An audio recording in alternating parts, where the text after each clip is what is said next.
कोई भी पार्टी जो आती है 5 साल में एक बार हमको ठग के चली जाती है और वादे करती है कि हम ये करेंगे, और उस पर 5 साल बाद फिर से उसका फीडबैक जब देखा जाता है। 1 घंटा के बाद हम यहाँ पर आएंगे, ठीक है, और 2 घंटा यहाँ पे हम रहते हैं, ठीक है। बहुत ही भीड़ रहता है यहाँ पे, लेकिन जाते जाते इतना कह देते हैं कि पप्पू ही पास होगा। 1 घंटा के बाद लेकिन लोकतंत्र छलावा नहीं है। सांसद और विधायक तो हम चुन लेते हैं, लेकिन आगे का जो नेता चुनने की बात आती है उसमें फिर वोटरों का हाथ काट दिया जाता है। सांसद फिर दलाली करने लग जाते हैं वहाँ पे जाकर। जो व्यक्ति एक दूसरे के खिलाफ लड़ा है निचले स्तर से, वही ऊपर के स्तर तक विरोध में रहेगा। तब तक बहुमत की परिभाषा तो किसी कीमत पे आ ही नहीं सकती है। वोट दीजिए आम आदमी पार्टी को, और आम आदमी पार्टी के पास में चेहरा ना हो प्रधानमंत्री का, प्रधानमंत्री बन जाए राहुल गांधी, तो ये छलावा आपके साथ है कि नहीं है? हमारा हिंदुस्तान सबसे संवेदनशील देशों में से है। जरा सी बात पे अंगार सुलग जाते हैं, पता नहीं चलता किसी को कि कहां पर कब आग लग जाए। अब तो ये चाहते हैं कि कौन बड़ा है, कौन बड़ा गुंडा माफिया है, उसके पास कितने केस हैं, उसके पीछे कितने गुंडे हैं, उसको टिकट देते हैं। ये अगर नेता बिकाऊ है तो नेता से ज्यादा हम बिकाऊ हैं यार। हम भी अपेक्षा करते हैं, अब तो नेताजी फंसे हैं 5 साल में, मुर्गा दारू तो 15 दिन चलेगा।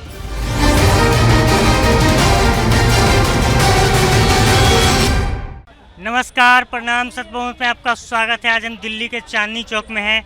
आपको एक चीज़ बता देते हैं, चांदनी चौक जो इलाका है ये, इसको हम मिनी भारत बोलते हैं, क्योंकि यहाँ पे आपको मंदिर, गुरुद्वारा, चर्च और तमाम माने जैन मंदिर, हर तरह के मंदिर मिल जाएगा। मंदिर, मस्जिद सब पीछे, जामा मस्जिद, ये सब पूरी माने भारत की एक मिनी भारत की झलक दिखती है।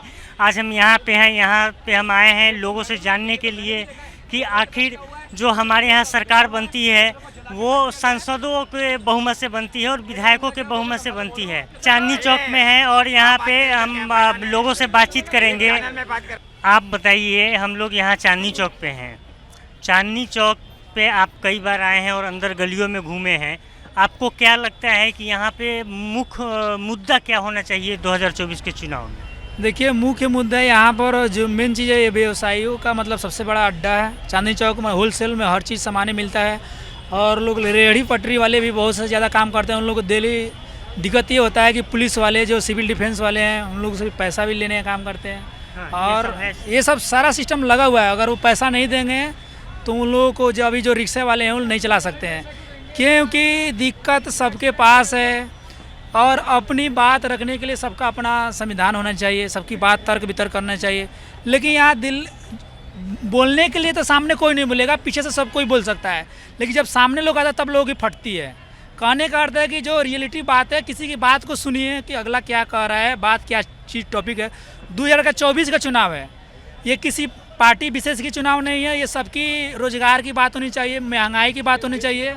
और 2024 में जो चुनाव हो रहा है ये किसी एक विशेष पार्टी की नहीं है। हम लोग सत्य बहुमत की बात करें। अगर मान लीजिए आप किसी को वोट दे रहे हैं, किसी सांसद को वोट दे रहे हैं, तो अभी आप क्या है कि आपके अंदर में फिक्स है कि ना, जो हम वोट दे रहे हैं जिस सांसद को आप देंगे वो जीतेगा हारेगा, इसका कोई तुक्का चीज़ है नहीं है।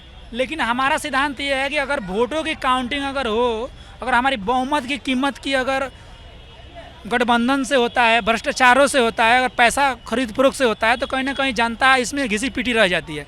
क्योंकि 5 साल में एक बार हमको वोट देने का अधिकार मिलता है, और कोई भी पार्टी जो आती है 5 साल में एक बार हमको ठग के चली जाती है और वादे करती है कि हम ये करेंगे, और उस पर 5 साल बाद फिर से उसका फीडबैक जब देखा जाता है, तो कुछ लोगों के, गिना चुना लोगों को कुछ रोजगार मिल जाने से क्या हमारा देश का विकास हो जाएगा? जबकि विकास कहने का अर्थ होता है कि जब सार्वभौमिक विकास होना चाहिए। जनता के बीच में जो लोग भी, हर दलित हैं, चाहे ओबीसी कास्ट हैं, चाहे हर धर्म के लोग आपके कहने का मतलब कि जितने भी लोग हैं, माने वोटर में वो तुलना नहीं हो सकता है, लेकिन सबको एक समान देखना पड़ेगा, तभी जाके विकास होगा, डेवलपमेंट होगा। अब आप ये कर दीजिए कि नहीं, ये हर को बांट दीजिए, तो एक सिंपल सा फार्मूला है मैथ का भी। बांटने का मतलब होता है कि टुकड़ों में करना। आप ऐड ऑन करो, किसी भी चीज़ में ऐड ऑन करो, उसको जोड़ो, तब जाके होता है। लेकिन सत बहुमत का ये भी मानना है कि आखिर हम एक बार थोड़ा आप दर्शकों के लिए बता दे रहे हैं कि सत बहुमत है क्या। सत बहुमत वो है कि अभी जो व्यवस्था है हमारे यहाँ, वो है कि सांसद चुनाव जीतते हैं और वो तय करते हैं कि प्रधानमंत्री कौन होंगे। उसी तरीके से राज्यों में जब विधायक चुनाव जीतते हैं और वो तय करते हैं कि हम मुख्यमंत्री किसको बनाएंगे। और उसमें ये होता है कि पार्टियां दो, हमारे देश में बहुपार्टियां वाली बात है। हमारे देश में कितनी पार्टियां हैं जो चुनाव में लड़ती है। तो हमारे यहाँ क्या होता है कि पार्टियां तो चुनाव लड़ ली, सब कोई अपना अपना अलग अलग वादा करके मैनिफेस्टो बना के, लेकिन उसके बाद क्या हुआ कि वो तो चुनाव लड़ लिए, अब वोटरों का वोट पा लिए और वो विधायक जीत गए, लेकिन बहुमत का एक जादुई आंकड़ा है, वो आंकड़ा पूरा नहीं होता है तो लोग गठबंधन करते हैं। गठबंधन होता है कि आप आ जाओ, आपको हम ये खुश कर देंगे, आपको ये डिपार्टमेंट दे देंगे। तो ऐसे में क्या होता है कि जो गठबंधन की सरकार बनती है वो अपने गठबंधन में जितनी पार्टियां मिली रहती है उनके लिए तो वो वफादार होते हैं, उनके हमेशा सुख सुविधा का ख्याल रखेंगे। वो वोटरों का भूल जाते हैं कि वोटर हमारा क्या चाहता था, क्या नहीं चाहता है, ये चीज़ उनको जहन में नहीं रहता है। तो इसका ये कहना है सत बहुमत का कि भ्रष्ट अगर गठबंधन ही अनैतिक तरीके से हो तो वो सरकार नैतिक बल पे कैसे काम करेगी। आप बताइए, गठबंधन की सरकार और पूर्ण बहुमत की सरकार। सर अभी टाइम 5 बजने वाला है ना, यहाँ पर मेरा टाइम है 1 घंटा के बाद आने का। यहाँ पे कम से कम 10 मीडिया वाले लोग रहते हैं, ठीक है, इसके लिए सॉरी हम चाहते हैं, लेकिन जाते 1 घंटा के बाद हम यहाँ पर आएंगे, ठीक है, और 2 घंटा यहाँ पे हम रहते हैं, ठीक है, बहुत ही भीड़ रहता है यहाँ पे, लेकिन जाते जाते इतना कह देते हैं कि पप्पू ही पास होगा 1 घंटा के बाद, लेकिन हम आएंगे। ठीक ठीक, बिल्कुल बिल्कुल। बड़ी बात बोल के चले गए। हमारे देश में क्या है कि बहुमत परिभाषित नहीं है। हम लोग जिस पार्टी के लिए आए हैं, सतदेव चौधरी जी, ये क्या किए कि भारत सरकार को लिखे और आरटीआई लगाए, पूछे, तो वहाँ से जवाब नहीं आया, कुछ नहीं आया। होम मिनिस्ट्री से भी जवाब नहीं आया। तो राष्ट्रपति भवन से एक लाइन का जवाब आया कि हमारे यहाँ विवेकाधिकार है राष्ट्रपति के ऊपर। तो हमारा कहीं ये लोकतंत्र छलावा नहीं है। सांसद और विधायक तो हम चुन लेते हैं, लेकिन आगे का जो नेता चुनने की बात आती है उसमें फिर वोटरों का हाथ काट दिया जाता है। सांसद फिर दलाली करने लग जाते हैं वहाँ पे जाके। देखिए ऐसा है, हमारे जो संविधान की संरचना है, जिसका संविधान हमारा सर्वोपरि है, उसको नतमस्तक होते हैं, लेकिन जो संवैधानिक संरचना हमारे यहाँ बनाई गई है उस संरचना के तहत केवल जनता को वोट देने का अधिकार है। वोट देने के अतिरिक्त जनता के पास कोई अधिकार नहीं है। आपने दिल्ली में कांग्रेस के खिलाफ आम आदमी पार्टी को वोट दिया और संसद में जब लोकसभा चुनाव हो रहे हैं तो वही आम आदमी पार्टी कांग्रेस के साथ लड़ने घूम रही है। तो ये जब तक फाउंडेशन नहीं होगा कि कौन, जो व्यक्ति एक दूसरे के खिलाफ लड़ा है निचले स्तर से, वही ऊपर के स्तर तक विरोध में रहेगा, तब तक बहुमत की परिभाषा तो किसी कीमत पे आ ही नहीं सकती है। आप यहाँ पर वोट दीजिए आम आदमी पार्टी को और आम आदमी पार्टी के पास में चेहरा ना हो प्रधानमंत्री का, प्रधानमंत्री बन जाए राहुल गांधी, तो ये छलावा आपके साथ है कि नहीं है? बिल्कुल, बिल्कुल। तो हमारे संविधान के अंदर जो छेद हैं जिनका ये नेता दुरुपयोग करते हैं, दुरुपयोग तो यही लोग करते हैं ना। बिल्कुल। अच्छा सर, एक और चीज़ आपसे पूछना चाह रहे हैं, जैसे हमारे यहाँ चुनाव सुधार भी होना चाहिए, और क्योंकि देखिए, अच्छा कुछ लोग कहते हैं कि संविधान में संशोधन होगा। आखिर संविधान तो है, तो संविधान में संशोधन भी होगा, क्योंकि देखिए जिस दौर में संविधान बना उसमें और आज में बहुत का अंतर है। उस समय तो बसें इक्का दुक्का हुआ करती, उस समय मोबाइल नहीं हुआ करता था, सिम नहीं हुआ करता था, बहुत चीज़ें तो नहीं थी।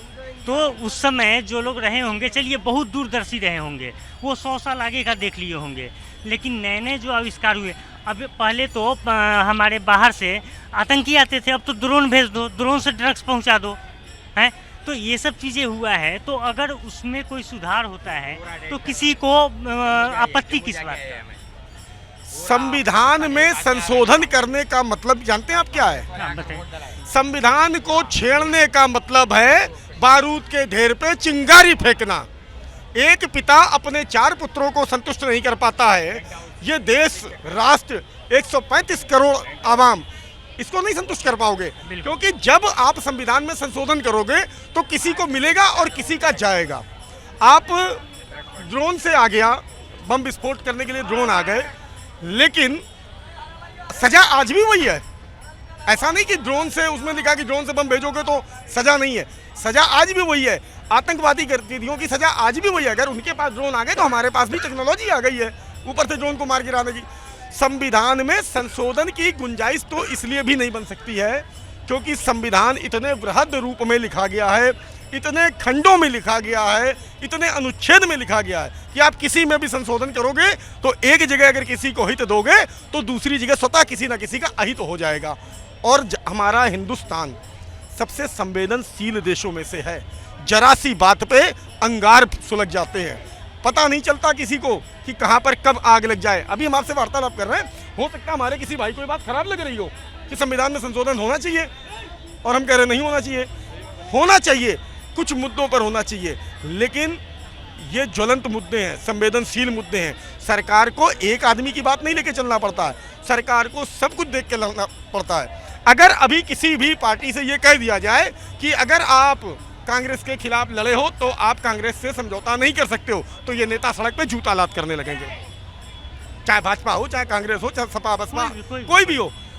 आज की डेट में आप सपोज करो एक पार्टी आप बनाते हो, 2, 4, 10, 5, 15, 20 आपने विधायक बना लिए, तो सबसे पहले खरीदारी वो विधायक जी ही करना चालू करते हैं। हम 15 है बाबू, हमको क्या दोगे? जब तक लोभ की राजनीति नहीं खत्म होगी तब तक कुछ नहीं होगा। दूसरी चीज, नेताजी चोर क्यों बन जाते हैं? जब एक सामान्य चुनाव होता है तो हर आम जनता अपेक्षा करती है कि नेताजी के यहाँ दारू और मुर्गे का इंतजाम हो। नेताजी वोट के दिन तो और ज्यादा बिरहत नहीं, मैं क्या कह रहा हूँ, हम इसके लिए दोषी हैं। अगर नेता बिका हुआ तो नेता से ज्यादा हम बिका हुए हैं यार। हम भी अपेक्षा करते हैं, अब तो नेताजी फंसे हैं 5 साल में, मुर्गा दारू तो 15 दिन चलेगा। तो ये मेंटलिटी हमारी आपकी है। सुधार यहाँ से है, वहाँ से नहीं है। आप सुधरोगे ना तो सब सुधर जाएगा। हमारी मेंटलिटी बनी पड़ी है। एक पार्षद का चुनाव होता है भाई साहब, हमें याद है कि आज से 25 साल पहले एक पार्षद जो है वो सामान्य थोड़े पंपलेट छपवा लेता था और पैलगी कर लेता था, जीत जाता था। आज पार्षद का चुनाव 40 लाख रुपए का पार्षद का चुनाव है, और 40 लाख के नीचे वाला, मतलब 40 लाख खर्चा करने के बाद भी जीत की गारंटी नहीं है कि जीत ही जाओगे। ये तो जनता के ऊपर डिपेंड करता है कि किसका ब्रांड कैसा था, किसने कितनी खातिरदारी की, किसका थाली पैक आई थी, किसने भंडारे की पूड़ी चलाई थी। जिसका ब्रांड बढ़िया रहेगा उसी को। हाँ, गलत तो नहीं कह रहा हूँ मैं। एक प्रधान गांव का जो चुना जाता था, प्रधान हमारी राजनीति की पहली सीढ़ी होती थी। जब प्रधान चुना जाता था, आज वो प्रधानी का चुनाव प्रधान जी जीतते हैं, 40 लाख रुपए की स्कॉर्पियो और इनोवा लिए घूम रहे हैं। क्यों नहीं घूमेंगे? क्योंकि आपने प्रधान जी से खूब दारू पी है, खूब मुर्गा खाया। आप उनके विरोध में बोलोगे तो मारेंगे भी वो आपको। तो सुधार हमारे में चाहिए, नेताजी में सुधार नहीं चाहिए। क्योंकि नेता भी तो हमारे ही बीच से आते हैं ना, ऐसा तो नहीं है कि वो कहीं ऊपर से लैंड होते हैं, चाहे सॉफ्टवेयर की तरह डाउनलोड होते हैं। वो होते तो हमारे ही बीच से हैं, और मेंटलिटी भी हमारी ही होती है, उनकी भी। लेकिन अगर जब हम सही दिशा की ओर जाएंगे, बढ़ेंगे, हम मतलब आप लोग वोटर, दर्शक, तमाम लोग, बुद्धिजीवी लोग जब एक दिशा में प्रयास करेंगे तो सुधार जरूर होगा। और हमारे देश में सर एक और सवाल आपसे पूछना चाहेंगे, जिस तरीके से हम लोग सब पे बात कर रहे हैं कि इसमें सुधार होना चाहिए, ये सवाल आपसे है। हाँ, हम लोग कह रहे हैं कि सब चीज़ में सुधार होना चाहिए, तो आज वो समय आ गया है कि जो राजनीतिक दल हैं उनको भी अपने अंदर में कुछ सुधार करना चाहिए। जो व्यवस्था बनी हुई है, खाना खा के आया मैं वहाँ गुरु मंदिर। पहले तो मैं ये बताता हूँ कि आज से 50 साल पहले जो कि प्रधान चुना जाता था, वो आदमी को ढूंढते कि इस पे कोई दाग ना हो, बेदाग हो। आजकल क्या चुनते हैं, इसके पास कितने केस है, कितने दाग है, क्या उसने क्या रखा है, उसको प्रधानगी देते हैं। बिल्कुल आपकी बात एकदम सही। वो इतना बड़ा नेता पहले जो था चुनाव में जो खर्चा करके भी कि नहीं, जो फंड इकट्ठा होता था बच जाता था। ये 50 साल पहले 25,000 30,000 रुपया इकट्ठा होता था, उसमें भी खर्चा करके पैसा बच जाता था। आजकल पैसा बचता कहाँ है, कम पड़ जाता है। कम पड़ जाता है। अब तो ये चाहते हैं कि कौन बड़ा गुंडा माफिया है, उसके पास कितने केस हैं, उसके पीछे कितने गुंडे हैं, उसको टिकट देते हैं ये। पहले लोग अपने नेताओं को, आज से बहुत दिन पहले लोग सम्मान के नज़रिए से देखते थे, और जो उस इलाके का सम्मानजनक व्यक्ति होता था, बेदाग, बिल्कुल आपकी बात वही है, बेदाग होता था, उसको लोग चुनाव लड़वाते थे। स्वतः लोग बोलते थे कि आप लड़ लीजिए। इलाके के बंदे जो आके नहीं उसको खुशी से फंड देते थे, वो मांगता नहीं था। आज तो बंदूक दिखा के फंड ले लेंगे आप। छीन के लेके जाते हैं। नहीं, एक बात बोले, बंदूक की बात नहीं है, वो जबरदस्ती बंदूक नहीं दिखाते। अब जो राम मंदिर है, इन्होंने इलाकों में जबरदस्ती युद्धिया के लिए, चाहे वो मुसलमान है, चाहे हिंदू है, चाहे को सिख है, जबरदस्ती चंदा लिया है। वो चंदा गया कहाँ कहाँ पे लिया चंदा भाई? रोहिणी में भी लिया है। कहाँ पे लिया? आपने कितना जबरदस्ती दिया? आपने कितना? मैंने मना कर दिया, नहीं दिया। मेरे पास पावर, गलत आरोप मत लगाइए। मेरे पास गलत आरोप मत लगाइए। राम मंदिर के लिए भीख का कटोरा लेके नहीं घूमे हैं। गलत बात न करिएगा, गलत बात मत करिएगा, न गलत बात मत करिएगा। आप एक, मैं आपसे नहीं, देखिए आपकी बात सुनिए। आपसे वसूला नहीं, कोई होगा उसका गलत। देखिए, स्वेच्छा से दिया उसने दिया। पर राम मंदिर कोई किसी के में रहमो करम पे नहीं बन रहा। राम मंदिर हिंदुओं के दम पे बन रहा है, हमारी आस्था के दम पर बन रहा है। कोई छलावा भी तो कर सकता है। मेरी बात सुनो, ऐसे राम मंदिर का एक मिनट राम मंदिर जो है कि नहीं, जो अडानी को बोलोगे नहीं, वो 20 बना देगा। एक आदमी अडानी बना देगा। पापा जी 20 मंदिर बनवा मैंने देगा। बोला, 20 हमारे यहाँ मंदिरों में सोने के 76 चढ़ते हैं, हमारे गुम्बजों पे 76 चढ़ते। गलत बात मत बोलिएगा पापा जी। नहीं, देखिए इनकी बात भी सही हो सकती है। सुनिए, कैसे मान लो यार, सही हो सकती है? बता रहे हैं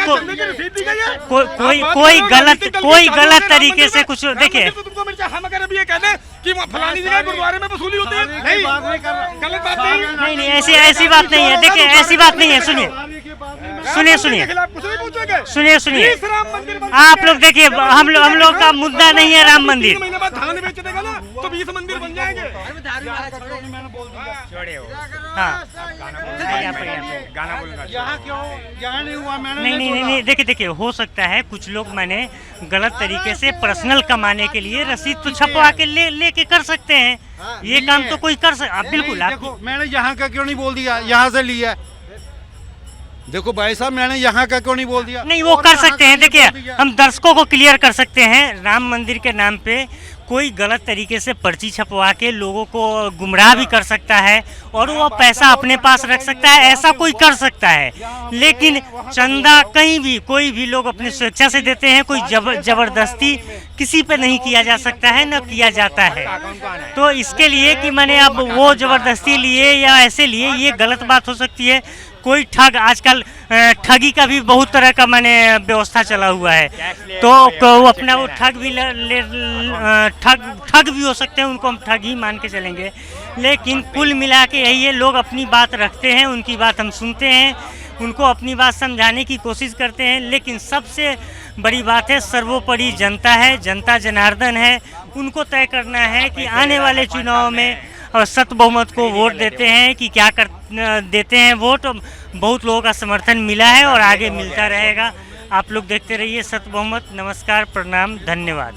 कोई भी पार्टी जो आती है 5 साल में एक बार हमको ठग के चली जाती है और वादे करती है कि हम ये करेंगे, और उस पर 5 साल बाद फिर से उसका फीडबैक जब देखा जाता है। 1 घंटा के बाद हम यहाँ पर आएंगे, ठीक है, और 2 घंटा यहाँ पे हम रहते हैं, ठीक है। बहुत ही भीड़ रहता है यहाँ पे, लेकिन जाते जाते इतना कह देते हैं कि पप्पू ही पास होगा।